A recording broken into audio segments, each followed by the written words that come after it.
आज कोठे पे फिल्म डायरेक्टर आ रहे हैं। जी आज कोठे पे फिल्म डायरेक्टर आ रहे हैं। अरे वाह वाह वाह वाह, क्या अपनी बेबी को कास्ट कर दिया। अपनी बेबी को कास्ट कर दिया। बेबी अब फिल्मों में हीरोइन आएगी। बेबी अब फिल्मों में हीरोइन आएगी। ਤੁਹਾਡੇ ਮੂੰਹ 'ਚ ਕਿਉਂ ਸ਼ੱਕਰ? ਸਾਡੇ ਕੋਠੇ ਤੇ ਰੌਣਕਾਂ ਲੱਗ ਜਾਣਗੀਆਂ।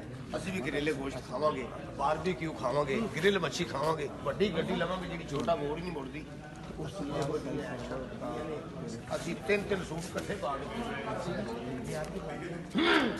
ਕੋਲ ਆਪਣਾ ਆਪਣਾ ਕੱਟ ਟੂ ਕੱਟ ਬੋਲੋ ਵੀ ਸਾਰੇ। ਚਲੋ ਜੀ, ਆਦਾਬ ਤੋਂ ਸ਼ੁਰੂ ਹੋਏਗਾ। ਆ ਜਾਓ।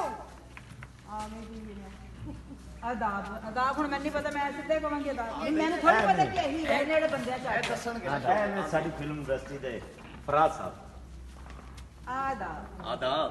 क्या बात है राज साहब की नगीना तलाश किते मेरी फिल्म वास्ते इन्हों फिल्म च रख के ते मेरी फिल्म सुपरहिट कर दे।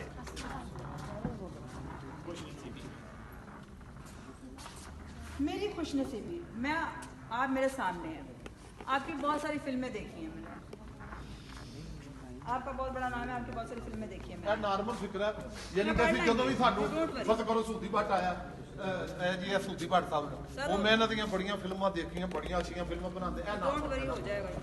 खूबसूरत लोगों की खूबसूरत पसंद। क्या बात है की खूबसूरत गल की यू आर जीनियस। अच्छा, ਇਹਨੇ ਕਿਹਾ ਨਾ कि खूबसूरत लोगों की।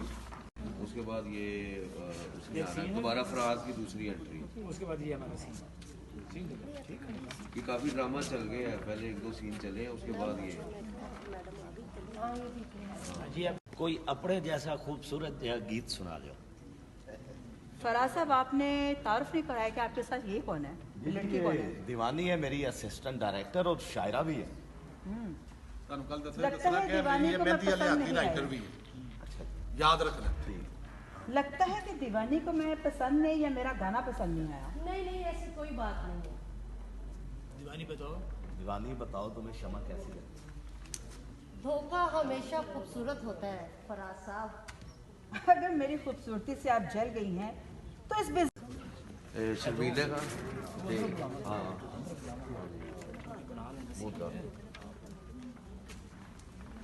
उन्हें पहले उन्हें फोन किया, उन्होंने कहा जी किसका फोन है, किधर नहीं है।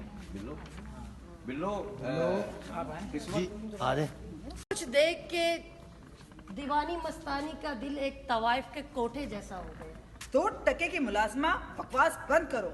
उस्ताद जी गार्ड्स को बुलाइए और इसको कोठे से बाहर फेंकवाइए। जी बेहतर। कोई मुझे गाली भी दे तो ये ना समझना कि मुझे गुस्सा नहीं आता। मेरे उस्ताद ने समझाया था कि कुत्ता अगर काट ले तो वापस उसे काटा नहीं जाता। ओ भाई मैडम सर एक लफ्ज मोतिया की तरह परोया है। क्या बात। आए गॉड हम इतने शौक से क्यों करें, मैं ऐडी करने ऐसे कितनी नहीं दे पहला ड्रामा करता है लोहे के की लफ्ज पाया माशाल्लाह। हो छोड़े भाई क्या बात। देखिए समझ अपने बच्चों नाल अपनी बीवी नाल अपने भैन भरावां नाल फैमिलीज आंदियां ने तमाशा ड्रामा देखन तो इंटरटेन होण आंदियां ने ते अच्छी और म्यारी कॉमेडी इस ड्रामे च है। और मैं समझना कि ਜਿਹੜਾ ਅੱਜ ਕੱਲ੍ਹ ਟੈਨਸ਼ਨ ਦਾ ਦੌਰ ਹੈਗਾ, ਇਹਦੇ ਵਿੱਚ ਪਬਲਿਕ ਨੂੰ ਕਾਮੇਡੀ ਦੇਣਾ ਜਾਂ ਮਤਲਬ कर्मचारी एक एक्टर नाराज हो गया इस किस्म की ਤੁਸੀਂ ਕੀ ਫੀਲ ਕੀਤਾ ਕਿ ਇਹਦੇ ਵਿੱਚ ਮੈਸੇਜ ਹੈਗਾ? मैसेज सारी गल एक मैसेज कुछ ड्रामे ऐसे होते हैं बहुत